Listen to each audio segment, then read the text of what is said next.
notre conférencier suivant est Monsieur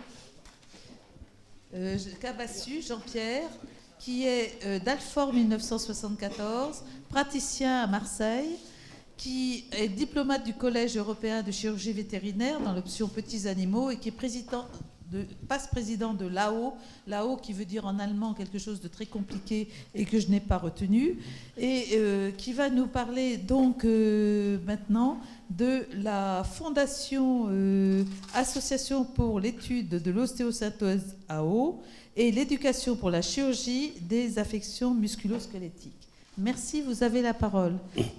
Merci. Oui, AO est un terme qui est devenu générique, qui n'a plus grande signification particulière. Excusez-moi, je vais essayer très rapidement de vous présenter l'action que nous menons en matière d'éducation. Peut-être faut-il commencer d'abord un petit peu par quand même vous expliquer ce qu'est l'AO. L'AO, c'est une association à but non lucratif, ce qu'on appelle maintenant une ONG, qui est en statut de fondation de droit suisse, qui a été fondée il y a 54 ans par 5 chirurgiens suisses qu'on peut qualifier de totalement visionnaires et qui présentaient quelques caractéristiques dans lesquelles je ne rentrerai pas, simplement d'abord pour vous dire au départ que ce n'étaient pas des académiques. Et ensuite, très vite, ils ont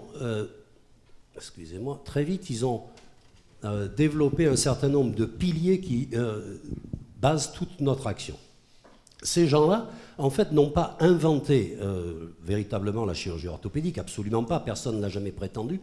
Tout ce qu'ils ont fait, c'est créer une approche coordonnée à des problèmes qui étaient jusque-là très diffus. Il y avait des écoles d'orthopédie un petit peu partout qui travaillaient dans leur domaine, qui développaient des choses merveilleuses, mais il manquait une coordination, il manquait un ensemble qui partait depuis la chirurgie jusqu'à la documentation des résultats de ces chirurgies.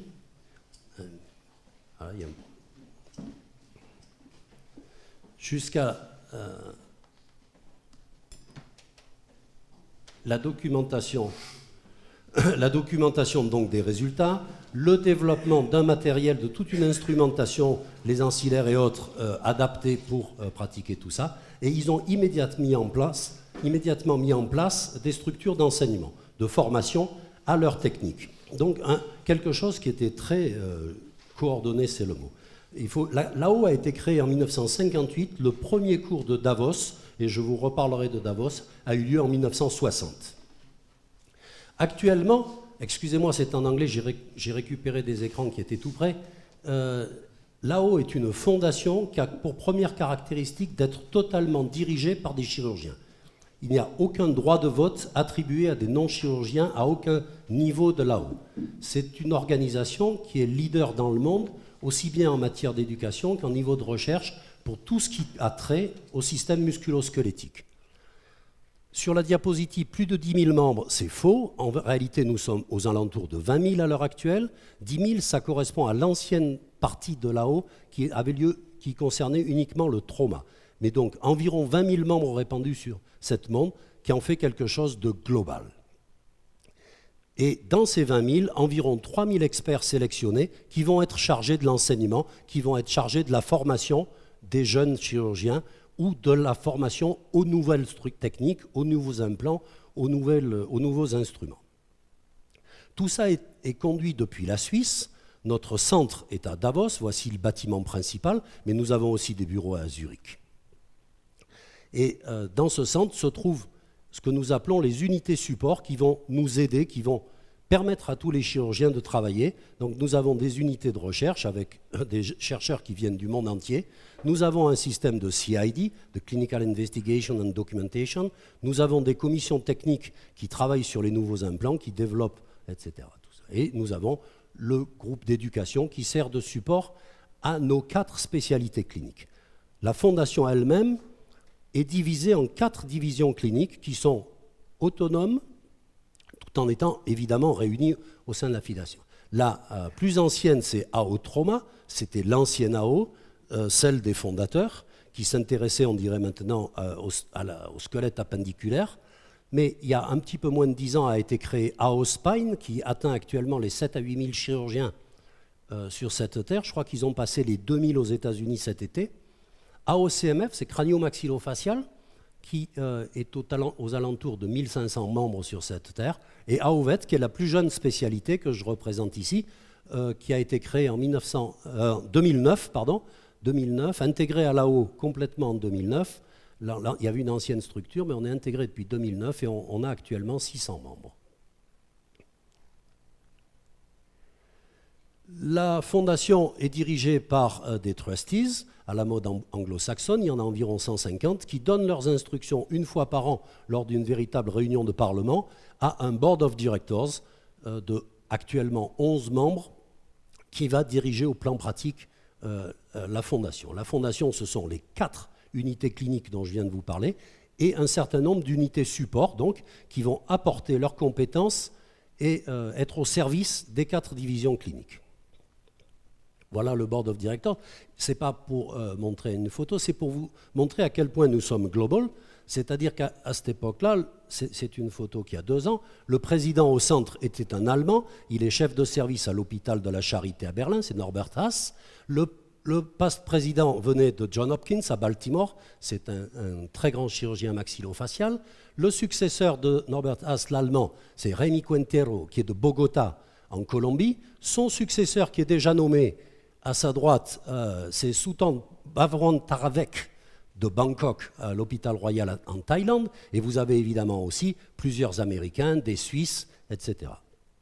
Jusqu'à il y a 2 ans, appartenaient au board of directors, mais sans aucun droit de vote, des représentants de l'industrie, puisque nous avons un partenariat extrêmement étroit avec Synthes, qui était ce qu'on appelle une spin-off de la fondation au départ, qui a ensuite pris son indépendance financière. Synthes vient d'être vendu cette année à Johnson & Johnson, qui a fusionné Synthes avec ses branches, les branches d'instruments médicaux qu'il possédait déjà pour créer une nouvelle société qui est DePuy Synthes. Et c'est le directeur général de chez Synthes, qui est en haut à droite en chemise blanche, Michel Orsinger, qui est le nouveau CEO de ce gigantesque ensemble industriel. À côté de cette structure de base qui réunit les 4 divisions cliniques, nous avons aussi un comité socio-économique qui, là, s'occupe d'enseignement, et pratiquement que d'enseignement, et dans les pays en voie de développement.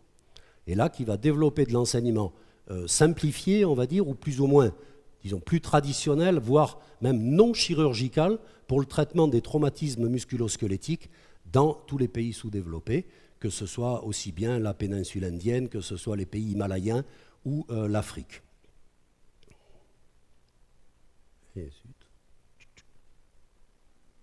Nous avons aussi une branche qui s'occupe de former le personnel de bloc opératoire et nous leur organisons des cours, des formations où ils peuvent faire des stages si on veut, etc.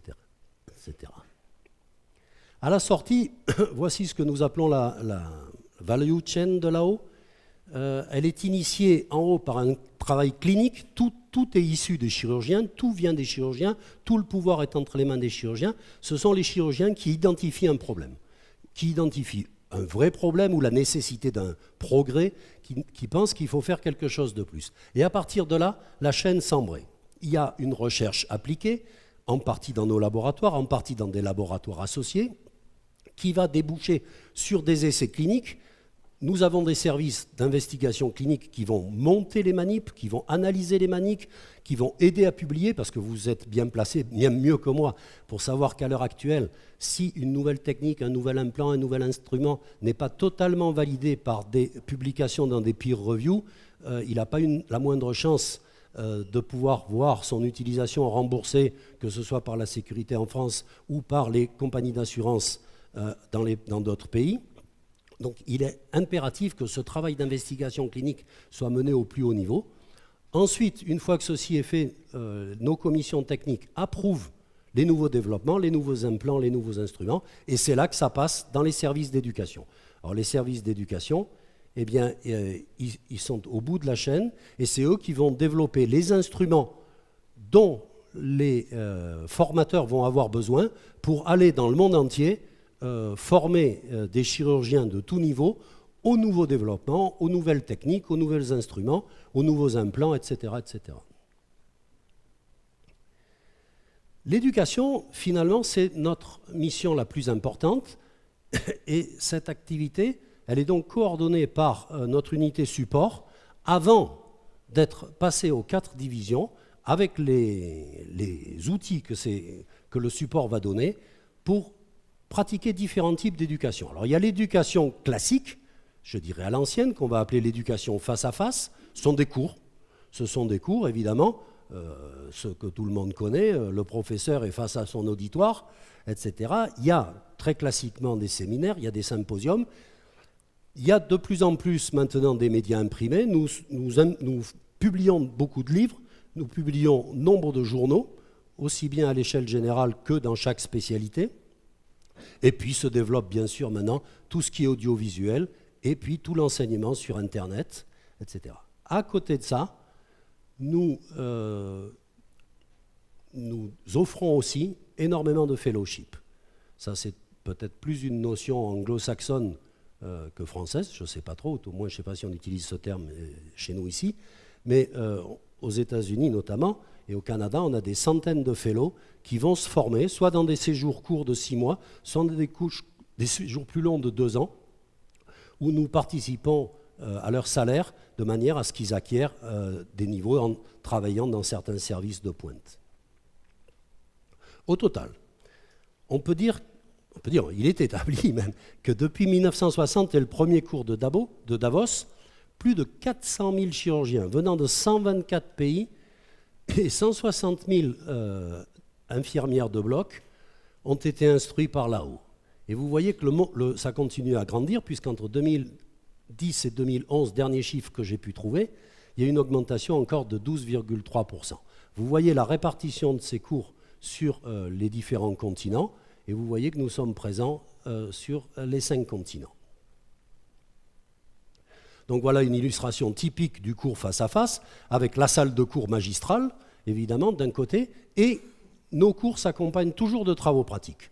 Toujours de travaux pratiques, ce sont des travaux pratiques sans essai sur l'animal au départ. Nous travaillons au départ sur os sec, mais maintenant il y a des modèles où, en plus de l'os sec, tous les ligaments sont reconstitués, les artères, les veines, les nerfs, tout est présent. Il y a les tendons, vous avez des mains, et le tout est tendu dans une espèce de mousse, où vous disséquez la mousse, vous écartez le tendon, vous poussez sur le côté l'artère, la veine, vous arrivez sur l'articulation, les ligaments sont là, tout est fait pour ça. Et nous avons bâti une société qui s'appelle Sambone, qui est près de Davos, dans lequel nous avons 40 ou 50 employés qui fabriquent ces modèles plastiques et ces modèles artificiels pour l'entraînement des chirurgiens. Voilà un exemple de livre. Par exemple, ça, c'est un livre de petits animaux, chirurgie des fractures chez les petits animaux auxquels j'ai participé. Mais nous avons aussi de nombreuses publications qui sont soit sur livre, soit online, comme les House Surgery Reference, je vais y revenir. Nous publions dans des journaux, par exemple des suppléments au journal anglais Injury sont payés par là-haut. Et nous avons des journaux internes comme AO Dialogue. Voilà les journaux publiés par notre branche AO Spine, la clinique. Vous voyez que AO Spine, en fait, ils en ont 4, j'en ai mis 3 là. Un qui est tout nouveau, qui est le Global Spine Journal, parce qu'ils veulent avoir une approche globale du rachis. Ils ne se veulent pas uniquement neurochirurgiens ou orthopédistes, ils veulent réunir absolument, faire travailler ensemble, c'est le principe de base, les différentes sous-spécialités du rachis, que ce soit des gens qui soient axés sur les déformations, sur les problèmes de jeunesse, sur l'infection, sur les fractures, etc. Ils ont aussi un journal Evidence-Based Spine Care Journal, dans lequel ils analysent sur un sujet donné l'ensemble de la bibliographie, de manière à voir si, à la sortie, on peut dire qu'il y a des recommandations qui sont evidence-based, qui existent ou pas. Nous avons des journaux qui sont uniquement online, comme celui-ci, qui a été créé de toutes pièces il y a 4 ou 5 ans par notre laboratoire de recherche, qui est un journal de recherche. Et vous voyez que 4 ans après, ce journal avait atteint le score incroyable d'un impact factor à 9,65, 3 ans après sa naissance. C'est absolument inouï, au point que depuis il est retombé, mais c'est aussi une émanation pure de notre fondation. Alors notre unité éducation s'intéresse basiquement à chercher ce qui fait évoluer l'éducation et le monde de l'éducation. Alors ce qui fait changer l'éducation, d'abord il y a des évolutions de la société, des évolutions de la société, des évolutions de notre monde professionnel, qui est le vôtre chez les chirurgiens et le nôtre chez les chirurgiens vétérinaires. Ensuite, il y a des changements dans les concepts d'éducation. Donc notre groupe support est aussi relié à des pédagogues, à des gens qui s'intéressent aux techniques d'éducation, aux concepts d'éducation, etc. Tout ça. Et puis évidemment, à l'heure actuelle, on ne peut plus parler de tout ça sans parler de tout ce qui est technique. Donc, pour ce qui est sociétal et professionnel, ils vont regarder et étudier les tendances sociodémographiques avec leurs implications au niveau de la formation des jeunes chirurgiens ou de la formation continue des chirurgiens durant leur carrière.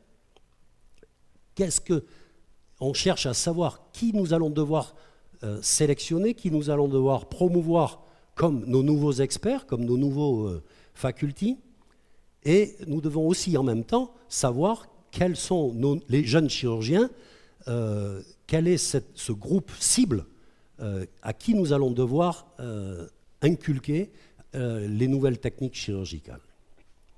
Donc ça, ce sont des techniques presque de sociologie. Les concepts d'éducation, donc ça aussi c'est pareil, il faut voir si c'est pertinent, voir quelle est la qualité de ces concepts et voir comment les délivrer. Et à la suite de ça, notre unité éducation va développer des programmes. Elle va développer des programmes au niveau général, au niveau global, qu'elle va affiner ensuite pour chaque division clinique, que ce soit les chirurgiens du rachis, les chirurgiens crânio-maxillofaciaux, les vétérinaires ou les traumatologistes plus standards. Le plus fascinant, évidemment, à l'heure actuelle, et qui vient tout de suite dans la conversation, c'est l'usage des nouvelles technologies.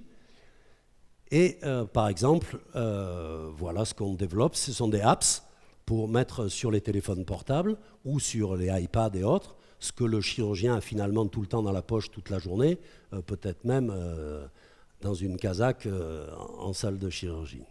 Donc on a maintenant des apps faites pour ça, comme notre programme Surgery Reference. C'est un programme dans lequel il y a, je crois, 1800 chirurgies du squelette appendiculaire qui sont détaillées, précisées de A à Z en dessin. Ce programme est en libre accès, il est totalement gratuit et le monde entier y a accès à condition d'avoir un accès Internet. Vous voulez savoir le type 2 du radius distal, etc. Vous cherchez dans le truc, vous allez à type 2 du radius distal, ça démarre à la position du patient sur la table et ça termine au dernier point de suture et tout est en dessin. Cette apps que vous pouvez avoir sur votre téléphone portable, vous pouvez voir qu'elle a été téléchargée 62 000 fois le premier mois où l'apps a été lancée. C'était en novembre 2010. Et à fin janvier 2012, c'est les derniers chiffres que j'ai pu trouver, l'apps avait été téléchargée 72 900 fois. Ce qui est quand même assez remarquable. Ça vous dit le nombre de chirurgiens susceptibles de l'utiliser. Et vous pouvez voir ici qu'ils utilisent de plus en plus les surgeries référentes sur leur téléphone. C'est totalement mobile, beaucoup plus que sur leur PC. C'est tellement mobile qu'ils ont ça avec eux tout le temps. Et ça, je crois que c'est une évolution éducative très très importante. Alors évidemment, à côté de ça aussi, nous développons ce qui est très bien vu sur Internet, des webinars, des webcasts, etc., à l'occasion de congrès qui sont enregistrés ou diffusés en direct. Et des chirurgiens du monde entier peuvent se connecter et dans certains cas poser des questions aux conférenciers, etc. etc. Nous sommes en train d'aborder pour l'année prochaine sans doute la chaîne télé AO. Des choses en développement aussi, des jeux sérieux bien sûr, des vidéos interactives, ça vous pose des questions, vous devez répondre, tant que vous n'avez pas bien répondu, ça vous ne pouvez pas remettre en route le système, ça vous repose, ça va à gauche, ça va à droite et vous devez tout le temps travailler mais de manière extrêmement ludique. Et des modules online pour travailler certains points, soit seul, soit avant d'aller à un cours. C'est-à-dire dans le package que les participants vont recevoir avant d'aller à un cours, il y aura notamment des questionnaires. Ces questionnaires sont destinés à établir leur niveau, d'une manière pour adapter l'enseignement à l'audience, pour pouvoir les réinterroger après, pour voir s'ils ont fait des progrès, s'ils ont compris, si le message est bien transmis, surtout, évidemment, si c'est efficace, voire même à leur reposer encore des questions plusieurs mois après pour savoir ce qui a été utile dans leur formation, ce qu'ils ont pu mettre en application ou pas mettre en application, et pour pouvoir donc cibler les besoins de la communauté des chirurgiens. Tout ça dépend d'une chose, c'est que nous devons impérativement avoir des éducateurs, des formateurs, des chirurgiens experts absolument formés à ça, qui soient très compétents, qui soient bien sélectionnés. Il y a énormément de candidats à venir nous joindre, bien que ce soit totalement bénévole. Et c'est ça qui fait aussi une partie de notre force, c'est que tous ces milliers d'experts sont des gens bénévoles, sont des volunteers, et nous avons, pour pouvoir les sélectionner, pour pouvoir les aider, des formations online qui leur sont réservées, qui sont des formations destinées à leur apprendre à enseigner, à leur apprendre à communiquer, à leur apprendre à être clair et à parfaitement échanger avec la salle. Tout ça nous permet, et ça sera ma conclusion, parce que c'est notre motto, de réaliser ce que nous désirons faire, c'est d'un côté transformer la chirurgie de manière à pouvoir améliorer la vie. Voilà, je vous remercie de votre attention.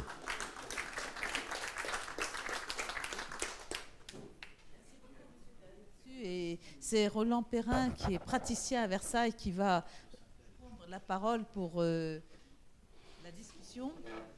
Mais c'est passionnant, surtout quand on sait que c'est bénévole et que ce n'est pas payant.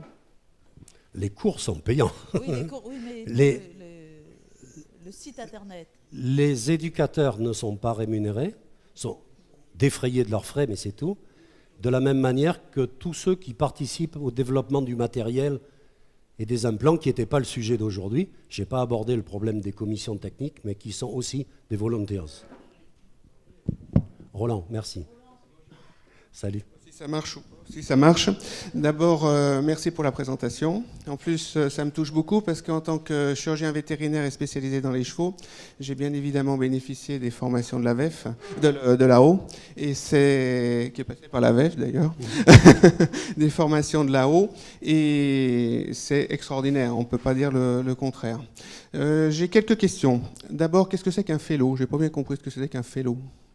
Un fellowship, c'est un petit peu ce qu'en français on dirait un stagiaire. C'est un concept américain dans lequel on va quelque part pour acquérir une compétence. D'accord. Donc c'est un peu plus restrictif peut-être. Ça peut être une compétence assez générale sur le trauma du rachis, auquel cas on va chercher à avoir un fellowship long, ce sont des fellowships de 2 ans, ou un fellowship court si tu veux uniquement savoir comment implanter une vis pédiculaire, etc. Auquel cas, en 6 mois, tu dois pouvoir faire ton affaire. Et là-haut, donne une bourse à ces gens. Par exemple, en vétérinaire, c'est $2000 par mois. D'accord. Donc, qui va suivre un fellowship à Sydney avec Ken Johnson pour s'initier à ceci, cela, recevra $2000 par mois le temps de son fellowship. Donc c'est une demande qu'il fait auprès de l'AO et ensuite c'est accepté Exactement. par l'AO. C'est online sur les sites. D'accord. Pour les vétérinaires, on n'en distribue pas trop, mais en chirurgie humaine, c'est plusieurs centaines par an. D'accord. En vétérinaire, on doit avoir une dizaine de places disponibles. Et nous faisons des fellowships de 3 mois en général. On est quand même la branche de loin la moins riche. Il y avait une autre remarque. Chaque fois que je suis allé à un cours AO, je suis revenu avec plein d'idées, plein de choses. Et la première chose qu'on fait, c'est acheter du matériel. Donc cette relation quand même entre le formateur, celui qui éduque, et puis ensuite l'achat d'un matériel, finalement, on n'a pas le choix. Hein. Est-ce que c'est quelque chose qui est gênant, qui n'est pas gênant, quand on est responsable à si haut niveau auprès de l'AO? Ça m'intéresse de savoir. C'est quelque chose qui n'est absolument pas gênant, parce que c'est très clair. L'AO développe des implants et des matériels. Nous avons, je ne sais plus, 50 ou 60 commissions techniques. Par exemple, il va y en avoir une sur la main, une sur le coude, un truc, qui va identifier un problème, dire il nous faut de nouveaux implants, il nous faut un nouveau réducteur, un ceci, un cela. Ils vont développer tout ça avec des ingénieurs. Ensuite, ces données, il y a un contrat d'exclusivité avec la Synthes. Synthes, au départ, a été créé par les fondateurs de l'AO. les chirurgiens de Lao, mais après ça a été vendu. C'est maintenant une société qui était totalement indépendante. Elle était la propriété d'un financier suisse-américain qui s'appelait Hans-Jörg Wyss, qui est un grand ami de Lao. C'est un type qui ferait n'importe quoi pour Lao. Et il y a des accords extrêmement complexes qui font que chaque année, Synthes fait un très gros chèque à Lao en redevance des matériels développés. Donc Lao a un financement à peu près pour 50-50, 50% à partir des fonds de la fondation, quand elle a été établie vers 2005, des milliards de francs suisses, qui rapportent chaque année 3, 4, 5%, avec lequel on fait marcher, c'est à peu près la moitié. L'autre moitié, en gros, c'est ce que Synthes donne chaque année. C'est ce que Synthes donne chaque année, parce qu'ils ont cette exclusivité de l'utilisation. Et c'était vraiment symbiotique. Hans-Jörg Wyss, ayant 75 ans, vient de vendre. Il a vendu, il a demandé l'avis de personne. Il a vendu à ceux qui lui paraissaient avoir la meilleure éthique professionnelle dans ce domaine-là. Et pour lui, je ne vais pas rentrer dans les détails, c'est Johnson & Johnson. Johnson & Johnson, c'est une société familiale au départ qui a été créée avec des codes éthiques qui sont assez précis et qui correspondaient bien au travail avec Synthes. Et comme je l'ai dit, ils ont fusionné l'ensemble des sociétés du milieu orthopédique là-dedans, DePuy, Codman, etc., dans un ensemble qui s'appelle maintenant DePuy Synthes. Mais c'est les gens de Synthes qui sont à la tête, donc ce sont nos amis. Des gens qui étaient encore dans notre board of directors il y a peu, mais maintenant on a décidé, et je vais conclure là-dessus, qu'il y avait conflit d'intérêts entre les deux. Ils sont à part. Ça reste nos interlocuteurs. Ils étaient dans notre board sans droit de vote. Ils ne sont plus du tout maintenant dans le board. Parce que j'avais été très surpris. J'ai eu la chance de faire une présentation sur la chirurgie orthopédique vétérinaire, et particulièrement chez le cheval. Et puis j'étais en partenariat avec d'autres conférenciers que je considère très réputés, et en chirurgie humaine. Et tout d'un coup, j'ai eu la grande surprise de voir que ces gens-là, ils n'avaient pas les moyens de s'acheter une plaque LCP. Donc ça m'a beaucoup interpellé. Donc moi qui étais dans le cheval, finalement, je me les paye, les plaques LCP. Je me suis aperçu que finalement, en chirurgie humaine, et là je suis entouré de chirurgiens qui font orthopédique, j'imagine, et certaines fois, ils ne peuvent pas se les acheter. Donc je m'étais dit qu'au niveau de là-haut, il y avait peut-être quelque chose à réfléchir. Ma dernière question, c'est au niveau de ce succès incroyable, où on va dans le monde entier, et finalement on voit que ça se développe de partout, et ça c'est quelque chose d'extraordinaire. Par contre, ça risque pas d'entraîner une sorte de pensée unique, c'est-à-dire qu'on va tous penser à haut, et puis on ne penserait pas sur d'autres voies, peut-être plus originales ou différentes, ou je ne sais pas, ou je me fais des idées. La première réponse est, en effet, peut-être. Là-haut, et je l'ai souligné, a été créé par des chirurgiens non académiques. La première fois que ces chirurgiens sont venus en France à la Sofcote, ils ont été traités de bergers suisses. Et ils ont été très maltraités par les chirurgiens français. Depuis, je pense que tout a énormément évolué. Mais tout ça pour dire que des idées nouvelles, qui peuvent paraître iconoclastes au départ, peuvent naître n'importe où. Nous le savons tous. À Lao d'être très ouvert d'esprit, très évolutif, et nous sommes très évolutifs. Tous les concepts du début ont été modifiés. Toutes les techniques ont été modifiées. Tu me parles de la DCP, c'est même plus commercialisé. Qui utilise encore ça? C'est fini. Si, dans les pays en voie de développement, on n'utilise plus du tout ça. Tout a évolué, tout a été changé. À nous d'être suffisamment évolutifs pour pas passer à côté d'une évolution majeure, et au contraire pour l'adopter et la faire adopter. Il n'y a rien de ségrégé, il n'y a rien de sectaire. Oui, je voudrais juste dire un petit mot. D'abord, que l'Académie a été très sensible à Lao, puisque vous savez qu'elle distribue tous les 5 ans un prix Lannelong à un chirurgien qui a une carrière particulièrement remarquable. Et le dernier prix Lannelong de l'Académie, il y a 5 ans, avait été attribué à Maurice Muller, chirurgien orthopédie suisse, qui a été la figure emblématique, on peut le dire, de la création de Lao. Absolument. Et qui a été élu meilleur chirurgien orthopédiste du siècle par je ne sais plus quel groupe d'académie. On peut aussi le dire, mais enfin, disons en tout cas qu'il a été le père, un des pères fondateurs et le plus emblématique de Lao. Et quant au mauvais accueil qu'a eu Lao par les chirurgiens français, je peux vous dire qu'à l'époque où Lao a été créé, j'étais interne chez M. Merle-Daubigné, quand même une notoriété orthopédique, et il avait formellement interdit à ses internes et chefs de clinique d'aller au cours de Davos, en disant que c'était une affaire commerciale qui n'avait strictement rien à faire avec la chirurgie orthopédique. Et donc j'ai été subrepticement, parce que je trouvais quand même que c'était intéressant, en me cachant et sans rien dire, assister à un cours à Davos, mais effectivement l'accueil, du fait de l'aspect très commercial qu'avait en tout cas au début là-haut, a été très mal reçu en France, où nous sommes très, très dogmatiques, comme vous le savez. Ceci dit, quand on voit le développement actuel, on est quand même très impressionné. Ce qui est très intéressant, si j'ai encore quelques secondes, c'est de revenir sur le propos que j'ai mis au début, qui dit que la force de ces 5 chirurgiens, Müller, Allgauer, Wilneger, n'a pas été une force créative pure. Quand ils sont débutés, on leur a attribué la découverte plus ou moins de la compression avec Danis, d'attribuer des vertus miraculeuses à la compression. Tout ça est archi faux. Tout ça est archi faux. En fait, ce qu'ils ont fait, c'est piocher des choses de ci, de là, dans différentes techniques. Müller a passé 3 jours chez Danis. Il a vu la compression au point final. Mais après, ils ont créé un ensemble cohérent avec tout ça. Et pour cet ensemble cohérent, il fallait aussi un matériel cohérent, qui n'existait pas. Je pense que vous pourrez me le confirmer. Il y avait la vis de Merle-Daubigné, le fixateur de Judet, la plaque l'embotte d'un truc. Tout ça n'existait pas. Chaque école avait développé son système. Eux ont créé un système entièrement homogène.